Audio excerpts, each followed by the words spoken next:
Hola, bienvenidos a Hablemos de lo que pasa. Hoy vamos a hablar de lo que pasa en el libro de Campo de Amapolas Blancas de Gonzalo Hidalgo Bayal.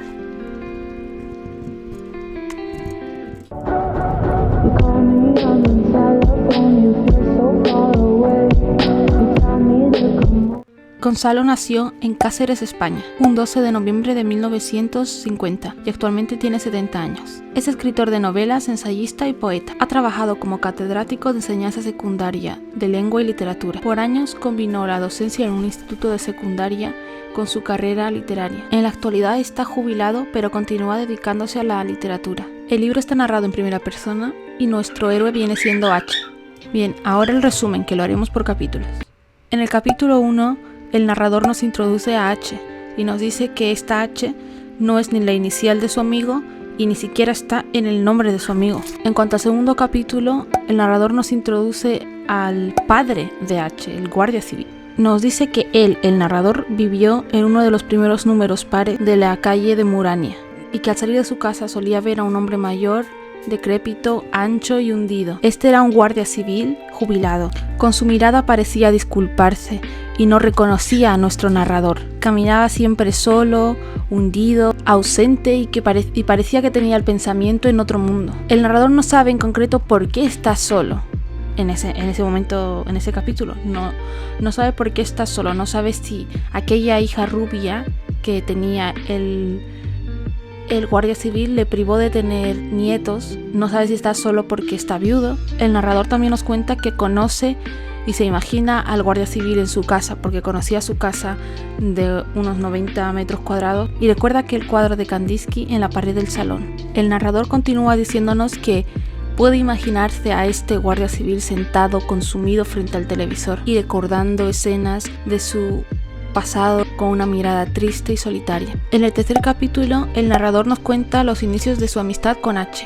Nos dice que esta amistad empezó como la típica de la infancia o de la adolescencia. Ellos estudiaban en el colegio de San Hervasio de Murania. Estudiaban bachillerato en los primeros años 60. No recuerdo en concreto cuándo fueron amigos porque obviamente no se conocieron el primer día de clases. El narrador nos cuenta que quiere pensar que fue a partir de la clase de literatura de tercero. Un día el profesor estaba enseñando métrica y mandó prácticas a casa. Mandó a hacer redondillas, romances y espinelas. Y un día H llegó a clase con un piadoso romance que decía así: San Hervasio, nadie por tu ermita pasa, nadie se detiene hoy a rezarte una plegaria. A todos nos encantó, nos quedamos wow, oh my god, en serio, flipa porque nuestra tarea era horrible. Pero al profesor no le gustó y nos quedamos todos los compañeros como, ¿cómo no le va a gustar? E incluso el profesor dijo que aquella tarea era indigna, necia y además era un plagio. Y nosotros nos quedamos, ¿what? ¿Cómo? Porque claro, nuestras tareas sí que eran mediocres, dice el narrador. Pero a H eso le dio igual. Pero otro día yo presenté una tarea que lo hizo H, una espinela. O sea, lo hizo H para mí y yo lo presenté como mi tarea. Y al profesor le encantó. Creo que fue a partir de ahí el preliminar de nuestra amistad, dice el narrador. Sin embargo, nuestra amistad fue más fuerte cuando nos expulsaron del colegio de San Hervasio y los dos pasamos a ser estudiantes de secundaria de Murania. El colegio de los hervasianos tenían muchas normas y muy estrictas. Una de esas era, o la que interpretamos H y yo, dice el narrador, prohibido leer. Entonces nosotros encontramos placer en transgredir esa norma y leíamos todo lo que caía en nuestras manos. Y aunque leíamos todo, nos encantaba sobre todo leer la escritura anómala y la tristeza de William Saroyan. Como necesitábamos alimento literario, usábamos el recreo para conseguir libros.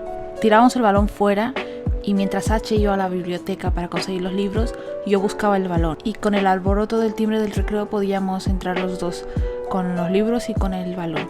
Cuando llega la tecnología, nuestros compañeros nos eligen tribunos. Eso nos permitía elegir películas para 3 noches de los 7 días de la semana, pero nuestra elección siempre era inmoral y nunca conseguíamos lo que pedíamos. H era el insumiso y yo obedecía todo lo que decía H. Entonces un día H, y tenía razón, dijo que nuestro cargo de tribunos era inútil porque al fin y al cabo ellos elegían, el prefecto elegía qué película poner porque la película que elegíamos nosotros siempre nos la negaban. Así que para conservar la poquita dignidad que nos quedaba decidimos renunciar. pero más que renunciar lo que hicimos es no acudir a la reunión del lunes. Entonces el prefecto, cuando se enteró, nos juzgó de rebeldía y argumentamos que a fin de cuentas él lo elegía siempre. Al oír eso, el padre se llenó de ira y no recuerdo más, pero nos expulsaron por separado. Luego supimos que compartíamos culpas porque nuestros nombres figuraban en la biblioteca municipal. Después de la expulsión nuestra amistad fue más fuerte, pero nos veíamos menos porque el padre de H me culpaba por la expulsión de su hijo. Creía que yo mandaba sobre H cuando H no obedecía ni al padre. En el capítulo 4, el narrador nos cuenta un poco del verano que pasó con H y sus amigos. Nos dice que en verano H y él pasaban todas las mañanas y las tardes juntos. Por las mañanas bajaban al río y por las tardes, después de la siesta, se tumbaban en la hierba. Una noche de ese verano bebimos tinto y a las 11 fuimos a ver una película. Pero H no fue con nosotros porque tenía su horario civil y su padre no le dejaba. Al día siguiente le contamos la película que habíamos visto, Dos hombres y un destino. Le encantó y quiso verla. Así que los dos fuimos a ver la película y fue la primera de muchas veces que fui a ver 2 veces la misma película. Han pasado 25 años desde ese verano y cada vez que ponen en la tele Dos hombres y un destino, intento no perdérmela. Y mi esposa dice que debería grabarla. El narrador también nos dice que extraña los cines de verano. Hoy no son más que edificios de nobleza burguesa.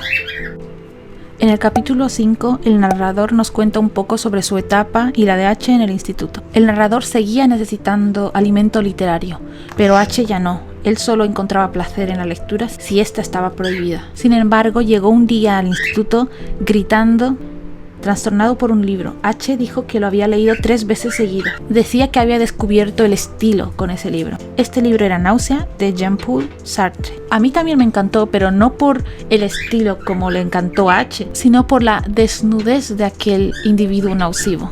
H repetía: soy un muchacho sin importancia colectiva, exactamente un individuo. Tanto a H como a mí, dice el narrador, nos encantaba todo aquello que expresaba la angustia existencial. También descubrí aquel verano que H tenía un diario en el que escribía a veces. Por ejemplo, tenía martes, he existido. A él le encantaba la lluvia, así que también escribía sobre la lluvia. Por ejemplo, está lloviendo en Murania. Subrayaba todo aquello relacionado con la lluvia. Además hacía ensayos y poesía de la lluvia. Buscaba versos de lluvia en libros de Rubén Darío, Antonio Machado, Juan Ramón Jiménez o Lorca.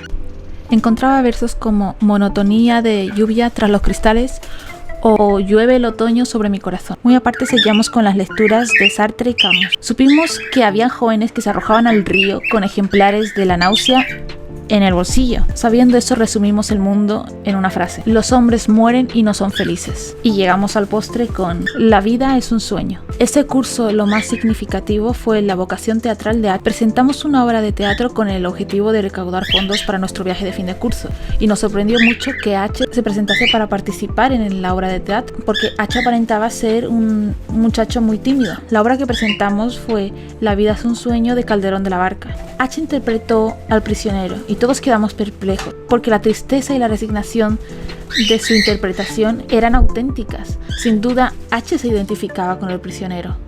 Él se memorizó la obra entera. Yo creo que H participó en el teatro para superar su timidez, dice nuestro narrador. También creo que para H fue muy fácil interpretar al prisionero porque la vida de H era básicamente una prisión. Vivía en una especie de cuartel, en una cárcel. En el capítulo 6, el narrador nos cuenta un poco sobre su experiencia y la de H con las mujeres. Solo cuando estaba ebrio hablaba del eterno femenino, como él lo llamaba en alemán, Ewig Weibliche. Ahora bien, ninguno de los dos ligaba. H, como era tímido, bebía para poder ser tan impulsivo como lo era con nosotros, con las chicas. Pero nosotros, mis compañeros y yo, bebíamos solo para pasar el rato. H reconocía que era tímido. Él decía que la timidez era como las vitaminas. Había la A, la B y la C, pero que no importaba porque era el menor de los problemas, ya que el eterno femenino era inasequible. En cuanto al narrador, él nos cuenta que él se enamoró de la chica que se sentaba delante de él. Se enamoró desde que un día ella le pidió un boli. Entonces, a partir de ese día, nuestro narrador llevaba todos los útiles que podían ser necesarios en la clase por si se lo pedía ella. En cambio, H, nuestro héroe de la novela, él se enamoró de todas las mujeres, de la mujer en sí. Una vez una dirigente femenina me contó que H en una cena de trabajo la había asediado con un vaso en mano y ella le seguía el rollo con un hastío. Y él, ofuscado, dice, haciendo uso de su repertorio pluviométrico: ojalá nunca aprendas, Pitusa, lo triste que es oír llover. Cuando supe eso fue la primera vez que me avergoncé de él, nos confiesa el narrador. Además, H por su cuenta seguía haciendo el ridículo. Él seguía bebiendo y caminaba por las calles como alma en pena, gritando en francés. Por mi parte, yo había olvidado a la chica del pupitre, pero H seguía enamorado de las mujeres. Él seguía persiguiéndolas y tristemente nunca las alcanzaba. En el capítulo 7, el narrador nos cuenta un poco de su estancia y la de H en París. Recuerdo el viaje a París de memoria. Fue en autostops.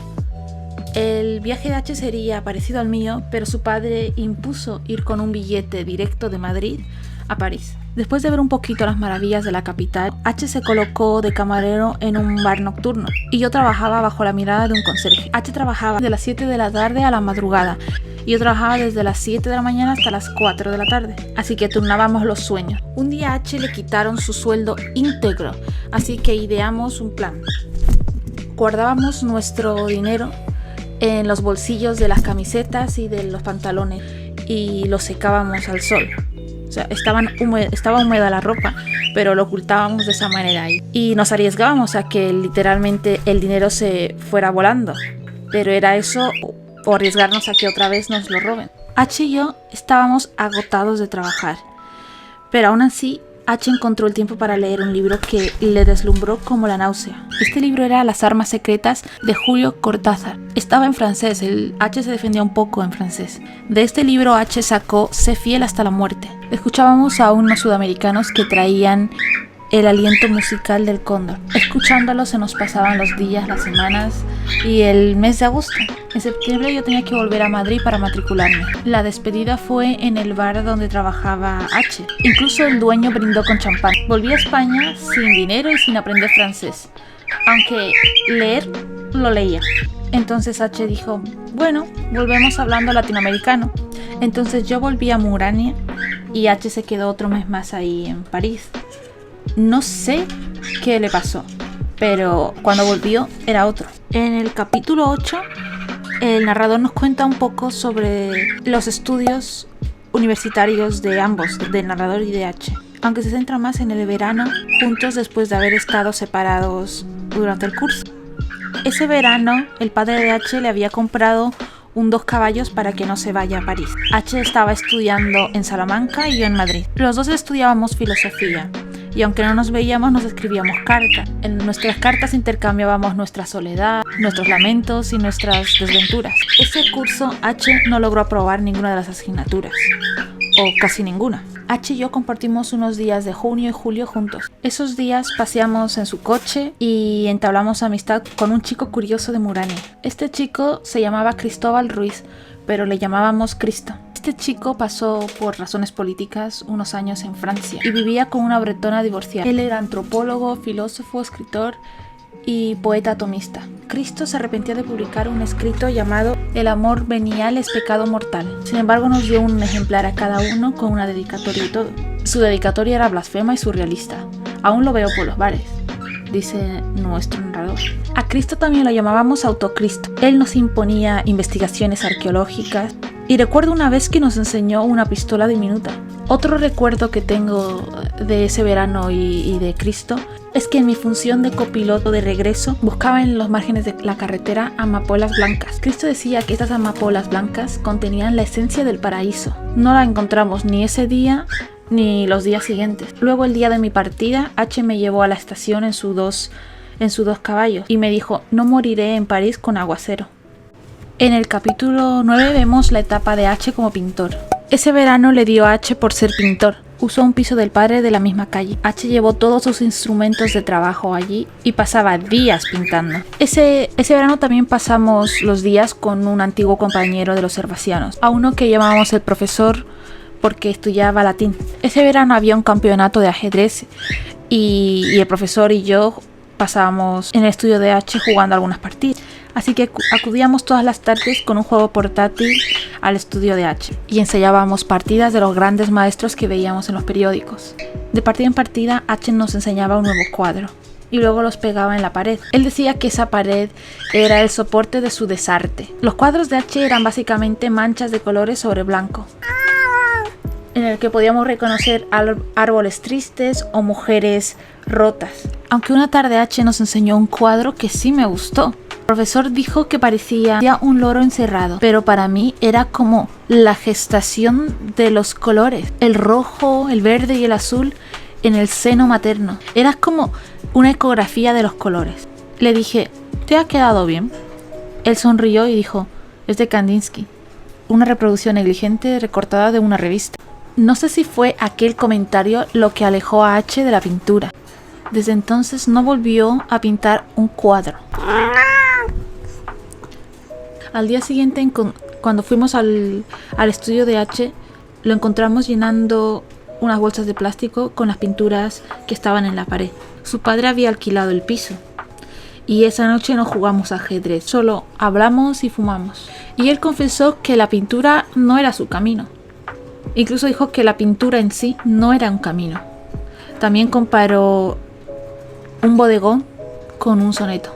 Después de tirar las bolsas a la basura, recorrimos las tabernas. Y recuerdo una imagen, las paredes del salón vacías y la diminuta soledad del cuadro de Kandinsky. En el capítulo 10, el narrador nos cuenta otro verano con H, con Cristo, y esta vez también contamos con la compañía de un joven guapo de pelo largo y voz de McCartney.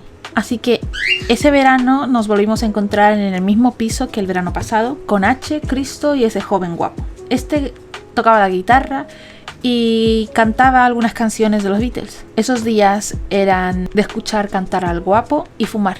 Luego, en vacaciones de Semana Santa, nos acogimos en un edificio ruinoso a la orilla del río Murtes. Ahí encendimos una hoguera y fumamos polvo de aspirina. Bebíamos whisky y entre la aspirina y el whisky nos reíamos diciendo no siento nada, no siento nada. Así pasaban los días, unos días con Cristo, otros días con el joven Beatle. Hablábamos de música y de los integrantes de los Beatles. H era partidario de Lennon y Cristo y yo de McCartney. En el capítulo 11, el narrador nos cuenta uno de los últimos veranos que pasó con H. También en el capítulo 11 vemos la vez en la que H se escapa de casa y su padre se desplaza hasta Madrid a buscarlo. A medida que pasaban los años, nuestros destinos se separaban más. Uno de los últimos veranos tenía que ir a Madrid para hacer un examen en septiembre. Y estaba haciendo hora en casa hasta la hora del tren. Y llegó el padre de H tocando la puerta y buscaba a H. Dijo que se había escapado. Le dije que yo no sabía nada de H y era cierto.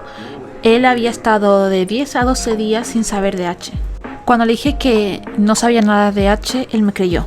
Pero cuando ya estaba en Madrid, él volvió a buscarme en el piso de estudiantes. Pero yo seguía sin saber nada. Así que juntos, el padre de H y yo llamamos a algunos sitios en los que podría estar H.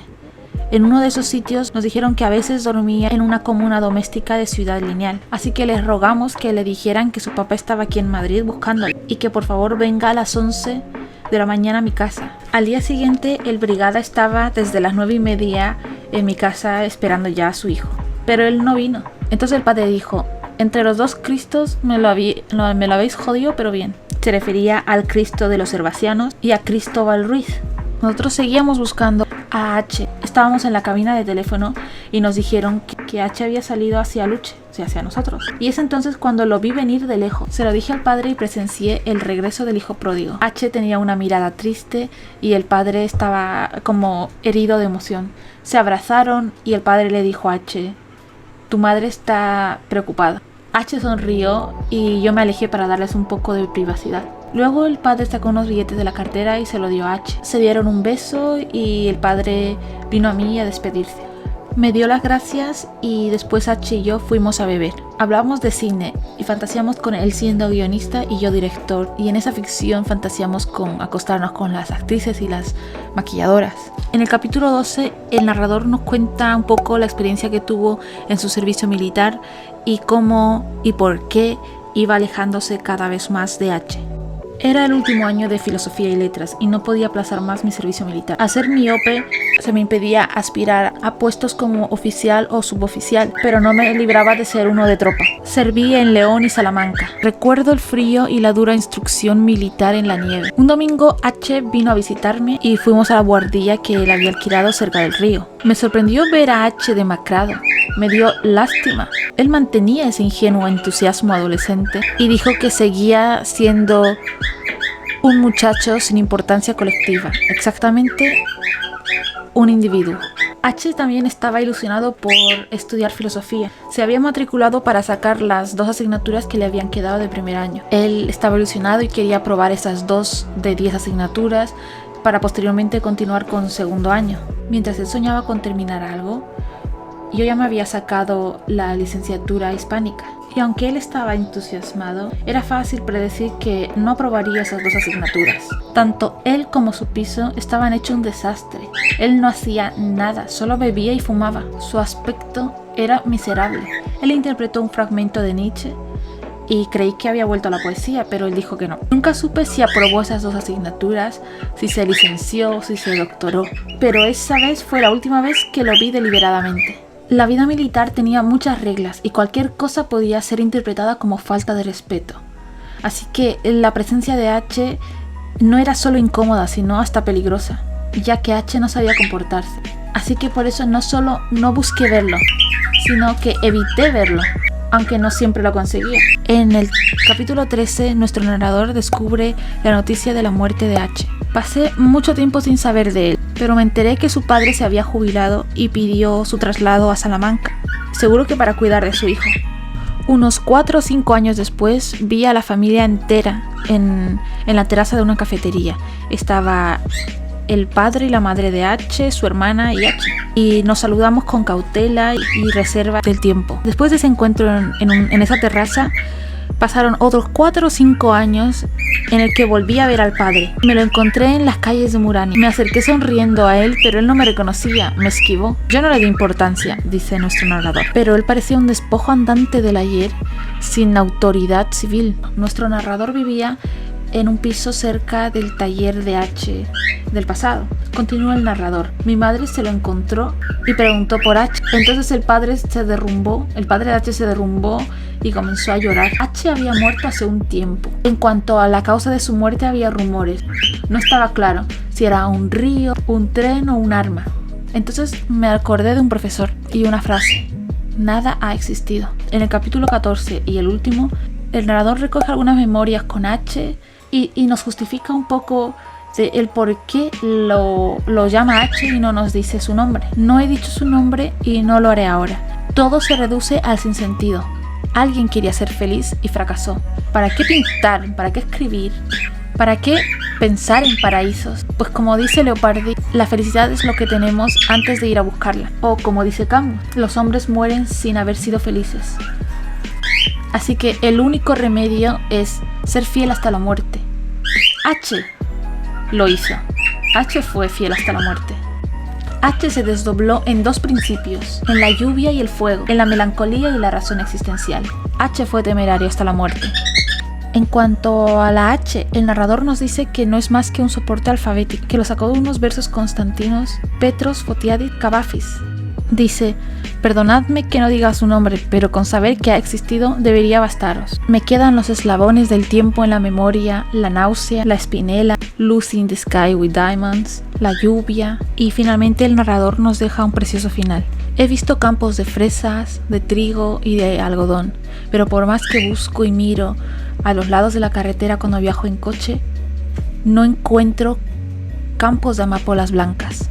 Y es precioso porque con muy pocas palabras nos transporta al capítulo 8 del libro, en el que nos explica el porqué del título. Y al saber ya lo que significa, es en el que se produce un final mágico. Y ya para rematar ese final, el libro nos deja un precioso y magistral epílogo por Luis Landero.